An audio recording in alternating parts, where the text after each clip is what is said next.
Oke, selamat siang. Ini review kali ini bohlam 3 warna ya.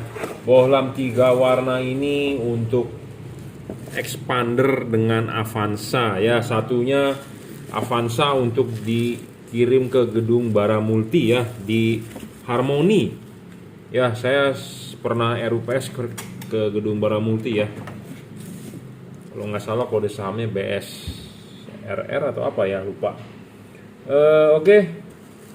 Ini satu lagi untuk expander ya, Avanza dengan expander ya, bohlam 3 warna. Apa keunggulan bohlam ini? Ya, ini bohlam yang paling terang saat ini untuk kelas 3 warna. Ya. Keunggulannya satu, paling terang untuk kelas 3 warna dan dia sudah double cooper ya, sudah double cooper. Apa itu double cooper? Jadi di tengah sini ada batang tembaga ya, kelihatan kok di depan. Double cooper, bukan single cooper. Philip Osram single cooper. Ini double cooper. Ya, pendinginan tembaga, ada 2 buah batang tembaga yang didempetkan jadi satu. Ya. 3 warna paling terang, disebutnya GL3 ya, yang bisa berubah warna adalah bagian low beamnya, lampu dekatnya bisa putih kuning, bisa kuning. Jadi siklusnya adalah putih kuning kuning. Ya, lampu jauh tetap warna putih. Ya, satu syarat bohlam bagus. Saya selalu bilang ya, watt dan luxnya harus sesuai. Nah, ini level watt dan luxnya levelnya di 30 watt. Ya, 30 watt 3500 lux maksimum. 30 watt ini diukur menggunakan wattmeter ya. Menggunakan wattmeter diukur adalah 30 watt. Ya. Tuh. 29, sekian ya, 30 watt. Jadi ini levelnya 30 watt ya, mau di warna putihnya, mau di warna putih kuningnya, mau di warna kuningnya levelnya adalah 30 watt ya. Mau di lampu jauhnya juga 30 watt. Nah, untuk wattnya segitu, kita harus tahu dong cahayanya dihasilkan berapa. Kita harus ukur menggunakan luxmeter. Di sini ada namanya luxmeter. Maksimum luxnya saya sudah pernah ngukur dan abis ini akan kita ukur, itu maksimum 3500 lux ya, seperti itu. Jadi watt dan luxnya harus besar. Nah, besar, dan maksudnya besar itu adalah harus sejujur-jujurnya, karena banyak orang yang menulis di kardus segede-gedenya. Kardusnya saya memang hanya polos, saya tidak membuat kardus yang mewah-mewah ya. Jadi Anda simak review saya dengan baik, itulah spesifikasinya ya. Syarat kedua adalah watt dan luxnya sudah gede. Kedua adalah harus stabil. Banyak bohlam di pasaran wattnya gede, awalnya doang gede, tapi nyala 5 menit dia ngedrop. Kenapa begitu? Ya karena memang mungkin desainnya seperti itu. Kedua, bisa juga karena panas. Ya. Banyak faktor yang ngedrop itu banyak. Ya, jadi kita lebih baik menjual yang stabil. Buat apa Anda beli yang watt-wattnya gede tapi ngedrop, ya. Syarat ketiga adalah adjustable. Adjustable ini penting karena kenapa? Kita mengkonversi dari halogen ke LED. Kita mengkonversi dari halogen ke LED, jadi reflektor Anda itu didesain buat halogen, bukan buat LED. Jadi makanya kenapa perlu bisa di-adjust ya. LED yang bisa di-adjust lebih bagus lah intinya daripada LED yang tidak bisa di-adjust. Intinya seperti itu.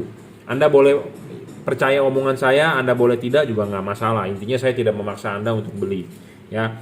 Syarat ketiga adalah harus bisa adjustable. Kenapa harus bisa adjustable? Satu, untuk menggeser bayangan gelap. Kedua adalah untuk membentuk cut off. Banyak LED di pasaran tidak ada cut off-nya, jadi silau ke atas.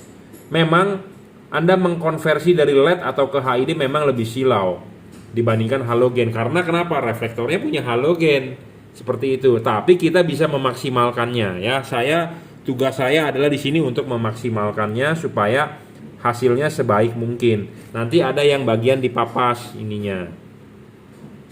Papas ininya berapa banyak itu tergantung sudut bukaan lampu reflektor ya. Seperti saya sudah sering bilang, di reflektor itu masing-masing sudah mempunyai garis ya. Lampu H4 itu mempunyai garis. Semua reflektor mobil mempunyai garis. Semua, saya ngomong semua. Mau expander, mau Avanza, mau Innova, H4 terutama ada garis ini. Selain itu ada garis vertikal Ya, kalau ini adalah garis untuk bagian low beam tuh di atas, high beam bagian di bawah. Kalau H4 pasti ada deh. Ya, mau mobil Jepang, mau mobil Eropa, mau mobil Korea, mau mobil Cina, yang penting yang pasti H4 itu pasti ada.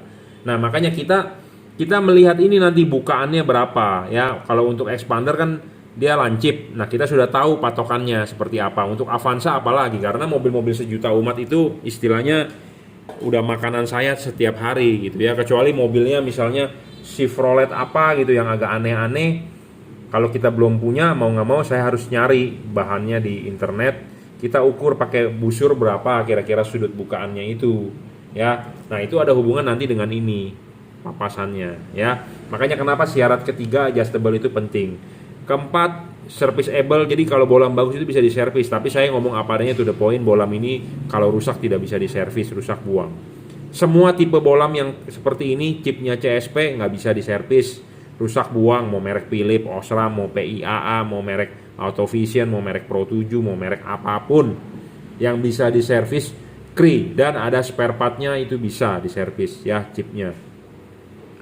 Kelima, soal bayangan gelap dia besar dan gelap. Karena kenapa? Chipnya mendem, chipnya pipih, terhalang oleh batang ini. Tapi tercover oleh syarat ketiga bisa di adjustable. Jadi kita bisa menggeser bayangan gelapnya tidak tepat di atas reflektor. Jadi reflektor ini di bagian atas itu sebenarnya bagian paling penting. Anda lihat semua reflektor mobil, bagian di atas pasti garisnya adalah vertikal. Nah, ini yang bagian penting nih, 4 ini di atas. Kalau meleleh kan bagian sini yang meleleh. Nah, kalau kita bisa adjustable, makanya selalu saya ngomong adjustable, pasangkan posisi di jam 11 supaya LED-nya bisa bayangan gelapnya tidak jatuh tepat di atas, tapi miring. Nah, kalau miring begitu kan artinya bayangan gelapnya itu tidak jatuh di pusat. Nah, itu bisa meminimalisir tidak tebal gitu ya. Jadi kalau bayangan gelapnya makin kecil, intinya makin tebal. Ya, makanya karena ini bisa di adjustable, kita geser begini dong. Jadi supaya bagian atasnya itu terima sinar yang padat, supaya napak di jalan padat seperti itu ya. Makanya kenapa LED yang tipe sorotan atas bawah lebih padat outputnya dibandingkan sorotan samping. Kenapa? Karena LED-nya langsung menuju ke reflektor atas. Seperti itu ya. Syarat ke-6 adalah tidak storing. LED ini tidak storing, saya jamin. Tidak perlu takut, khawatir storing segala macam ya. Ada tes uji cobanya kok di video saya sebelum-sebelumnya. Jadi kalau buat Anda yang mantau, Anda tahu, Anda bisa nonton ya. Ketujuh, soal pendinginan ini bagus bro ya. Saya ngomong apa adanya to the point. Pendinginannya ini bagus ya. Jangan lupa kalau masang ininya dulu dipasang, pasang klipnya, baru pasang karet ya, baru pasang karetnya ya. Jadi kipas harus di belakang karet ya, kipas bukan di depan karet. Dan antara bagian kipas dengan heatsink dengan bagian depan tidak ada hubungan, jadi benar-benar terisolasi ya. Ada LED yang ininya bolong, jadi antara ruangan mesin, udara di ruangan mesin dengan udara di dalam reflektor bisa bercampur, bisa bersatu. Nah, kalau yang kayak begitu sebenarnya bahaya. Bahaya kenapa? Satu, masuk debu headlamp Anda. Kedua, masuk air. Ya, kalau ini tidak ada hubungan sama sekali. Jadi ini masing-masing, bagian sini yang urusan sini, bagian sini urusan sini. Jadi makanya kalau ini dipasang ya, kipas ini berputar, tidak akan si angin tidak akan masuk ke dalam headlamp. Ya. Jadi kipas ini berputar, angin akan keluar di pinggir kisi-kisi sini. Jadi kisi-kisi ini makin gede, makin tinggi, makin bagus. Makin dia lebar, makin bagus. Makin banyak, makin bagus. Ya, kalau ininya pendek, dipasang ada karet tertutup begini, angin muter mau kemana anginnya larinya. Anda perhatikan dah LED yang Anda beli. Yang beli bukan di juragan lampu atau bukan merek JL3, misalnya Pro 7 atau Philips atau Osram, atau merek PIAA atau merek Autovision atau merek apa. Anda lihat kalau ininya tipis ya, mendem. Dipasang di karet mendem, jadi karet menutupi heatsink. Nah, si kipas ini berputar untuk meniup. Sekarang masalahnya tertutup, buntu. Jadi sama dengan Anda membunuh LED pelan-pelan. Anda beli untuk dibunuh itu LED. Ya. Makanya kenapa saya bilang syarat ketujuh pendinginan itu penting supaya LED-nya awet. Ya, supaya LED-nya awet, bagus, makin tinggi makin bagus. Ya, jadi angin berputar, kipas angin berputar, udara tertiup, dia bisa keluar dari sini pinggir. Itu ya. Jadi makanya ini pendinginan bagus. Saya membuat deskripsi 7 syarat LED bagus itu bukannya kita ngasal, tapi ada bukti ilmiah, ada ujinya ya, tidak sembarangan. Jadi kalau Anda beli yang LED tanpa ada heatsink sama dengan Anda istilahnya membunuh LED dengan pelan-pelan. Ya, dan distributornya, importirnya juga bakal pusing. Kenapa? Banyak rusak. Pasti, apalagi dia berani garansi 2 tahun, namanya membuat toko dia bangkrut sendiri. Itu kasarnya. Ya, kita bermain aman saja. Jadi carilah LED yang heatsinknya gede. Memang ada garansi, ya pembeli nggak pusing. Iya bro, garansi sekali sih, distributor bakal nuker. 2 kali pasti ntar nyalainnya, wah bos mobil lu ini itu. Ketiga kali dia udah nggak mau ganti, pasti bro. Kenapa? Karena dia rugi, rusak terus.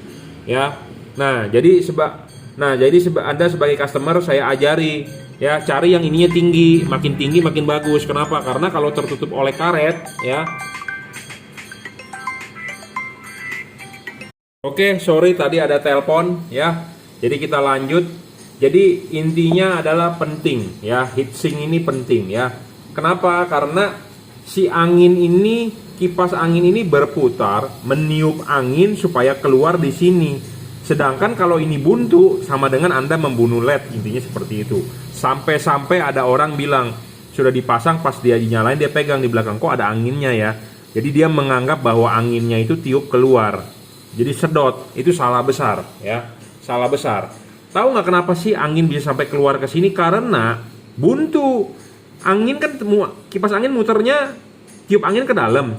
Saking buntunya mau nggak mau angin keluar balik.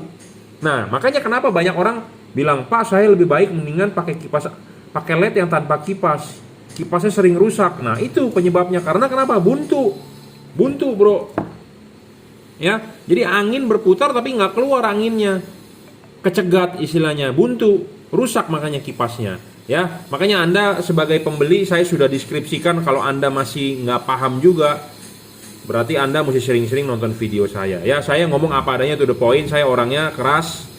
Jadi bukannya kita marah-marah, enggak. Memang saya sifatnya seperti itu. Ya, kita ngomong menggebu-gebu.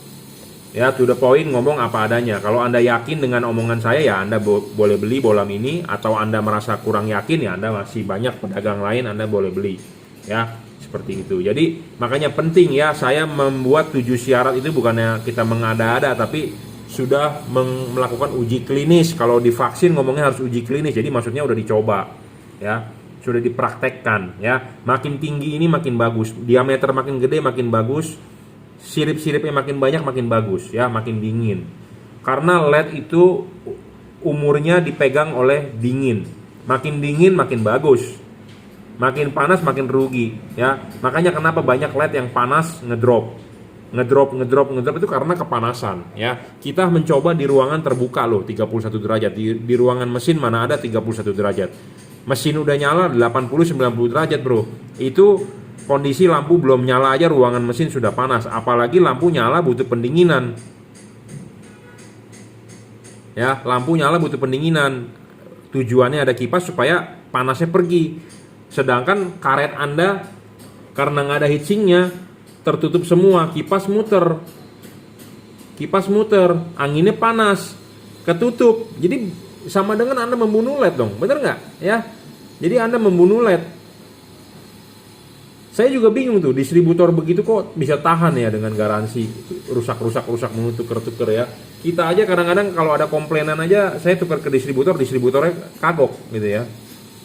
Keder gitu ya. Bro, banyak rusak ya bro ya. Ini itu ya. Karena saya sudah bermain 15 tahun dari lampu HID, proyektor ya. Jualan lampu ini ada garansi. Jadi garansi ini harus concern di garansi gitu ya. Kalau Anda bermain barang yang abal-abal, waduh komplainannya banyak bro, pusing bro ya. Ada juga yang bilang kita, Pak, si Jungki jualannya mahal, jangan beli sama si Jungki. dia untung 200% katanya. Saya bukan jualan mahal. Harga ini ditentukan oleh distributor. Saya keuntungan cuma berdasarkan komisi. Seperti itu.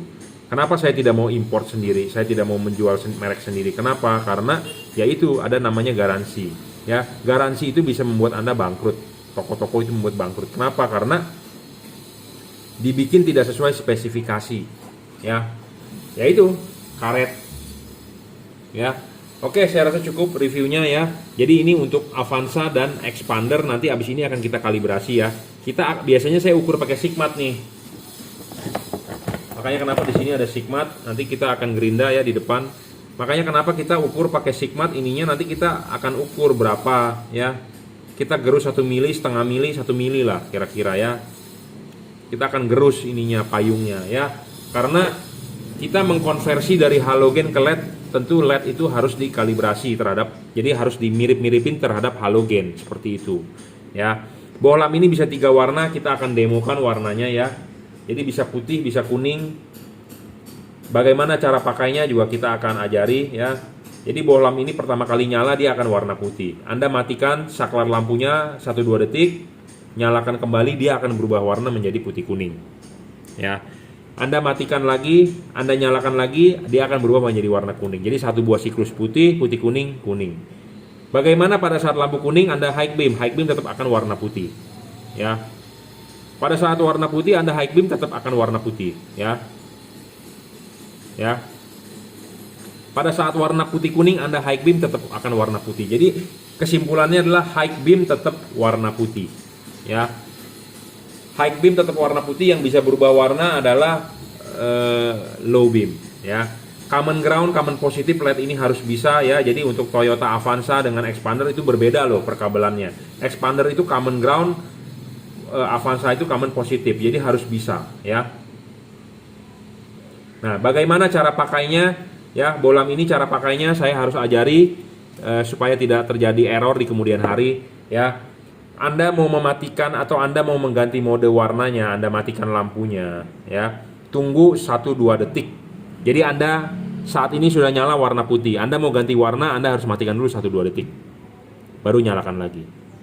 Matikan dulu 1-2 detik, nyalakan lagi. Dia akan berubah modenya. Jangan terlalu cepat mematikan kemudian menyalakan kembali. Jangan terlalu cepat. Kenapa? Karena bisa menyebabkan error. Sama, waktu high beam juga jangan terlalu cepat. High beam tidak boleh kasar. High beam maksimal 1 detik 2 kali. Tek tek. Jangan high beamnya kasar seperti supir truk ya. Tek tek tek tek gitu ya. Jangan. Karena kenapa? Bisa menyebabkan error. Setrum tidak stabil, drivernya merasa itu setrumnya error, dia lebih baik shutdown. Mati jadinya.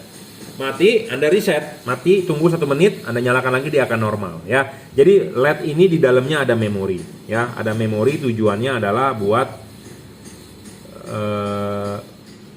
ya itu tadi mengubah warna gitu ya. Jadi dia ada memorinya, harus discharge full ya. Discharge full itu dalam arti harus setrumnya dibuang 100% baru dia memorinya hilang, baru bisa ganti warna ya. Memori itu di dalam itu biasanya ditampung oleh kapasitor dan induktor.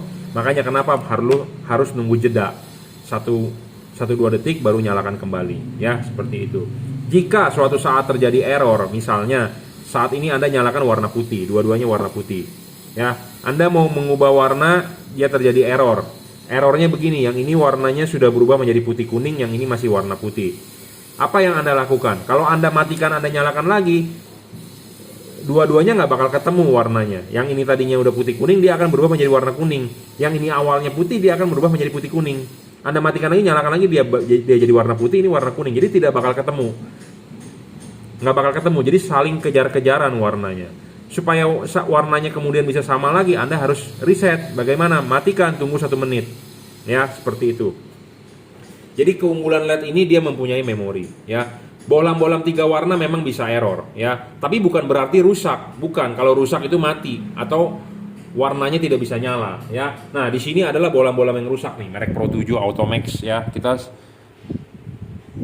Kita menunggu dari distributor nih tukerannya ya. Jadi bohlam-bohlam berwarna memang bisa ada rusak ya. To the point, saya ngomong apa adanya ya. Tapi ini high quality ya. Pro 7 ada rusak tuh. Rusaknya yang saya bicarakan ini ada memori dan cara pakai 1-2 detik matikan itu hanya berlaku di barang ini.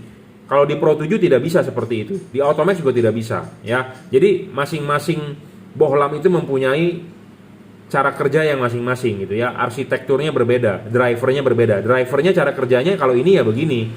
Anda praktekkan di Pro 7 nggak bisa, Anda praktekkan di Automax nggak bisa, ya. Jadi yang ada memori cuma ini doang, bohlam ini. Kenapa saya bisa bilang ada memori? Karena dia harus ada jeda. Ya, contohnya nih, Anda posisi dari low beam ke high beam, ya. Nih, ini low beam ya. Kita ke high beam, dia pasti ada jeda mati, pasti ada jeda, ya. Ciri-ciri yang ada memori seperti itu. Jadi tidak bisa langsung. Jadi dia ada jeda sepersekian detik untuk shutdown. Ya, beda dengan LED Pro 7 yang tidak pakai jeda. Ya, jadi memang dia arsitekturnya begitu. Ya, ada driver, ada delay yang harus dipatuhi untuk supaya mencegah error, ya, seperti itu, ya. Jadi ini bohlam 3 warna ya, kodenya adalah GL3 untuk Avanza dengan expander. Nanti abis ini akan kita kalibrasi, akan kita papas ya. Nah, keunggulan lain tipe ini ya, putihnya akan cut off-nya lebih bagus dibandingkan kuning. Kenapa saya bisa ngomong demikian? Karena chip putihnya di bawah, chip kuningnya di atas, jadi putihnya cut off-nya akan lebih bagus dibandingkan kuningnya, ya, karena kuningnya terlalu jauh di cut off, di payung. Tapi Anda nggak usah khawatir, kalau Anda tinggal di dataran tinggi, Anda ingin kuningnya yang cut off lebih bagus, gampang, tinggal dibalik. Buat Anda yang mau order seperti itu, silakan WhatsApp saya 0898 269 3838 ya. Nanti kita akan briefing secara lebih intensif atau istilahnya tatap muka lah ya. Tapi kalau ini adalah universal ya, untuk orang-orang yang di Jakarta atau orang-orang yang bukan di dataran tinggi. Tapi kalau Anda tinggal yang di dataran tinggi yang tiap hari ketemu kabut, saya lebih prefer Anda kuningnya yang di bawah. Kenapa kuning di bawah? Supaya cut off kuning lebih bagus. Karena Anda pakai kuningnya terus. Gitu ya. Ini bisa dibuka nih, ini dibalik bisa ya intinya. Saya sih udah demokan di video sebelumnya, tapi intinya adalah ini kita review secara cepat aja karena ini untuk Avanza di gedung Baramulti, orang Jakarta pastikan ya. Jakarta cuma hujan sama panas doang ya. Musim hujan pun nggak tiap hari hujan ya. Nah, jadi apa sih keunggulan bohlam ini? Bisa 3 warna. Jadi putihnya dipakai saat kondisi jalan kering, tidak hujan. Kuningnya dipakai saat hujan atau ketemu kabut. Putih kuningnya dipakai pada saat Anda ketemu jalanan yang benar-benar gelap. Karena putih kuningnya itu luxnya paling gede, 3500. Ya, seperti itu. Pendinginan sudah double cooper ya, heatsinknya bagus, tinggi, ada kipas ya. Saya rasa cukup ya, nanti akan kita kalibrasi langsung untuk Avanza dengan expander. Karena Avanza dengan expander, jadi ini kan ada payungnya nih, kita sih berusaha nanti horizontal. Walaupun ini di jam 11, ini harus horizontal sedikit. Jadi ada yang bagian kita papas bagian sebelah sini, ada yang sebelah sini, ada yang sebelah doang. Seperti itu ya. Saya nggak bahas secara detail soal itunya karena itu merupakan rahasia perusahaan. Jujur terus terang, ya itu rahasia saya juga ya. Jadi saya tidak terlalu buka. Karena dulu juga awal-awalnya saya menjual LED itu kita harus membuat suatu syarat nih. Bahwa LED itu bagus itu apa. 7 syarat itu kita dulu tidak kita umbar. Kita pegang sendiri. Tapi karena di YouTube kita membuat review ya kita umbar ya. Jadi Anda sebenarnya bisa mencari syarat 7 syarat LED bagus itu Anda bisa deskripsikan. Misalnya kalau Anda menemukan di luaran yang bagus ya Anda boleh beli, nggak masalah intinya ya. Nggak harus ini. Cuma ini sudah memenuhi gitu aja ya. Oke, saya rasa cukup. Terima kasih.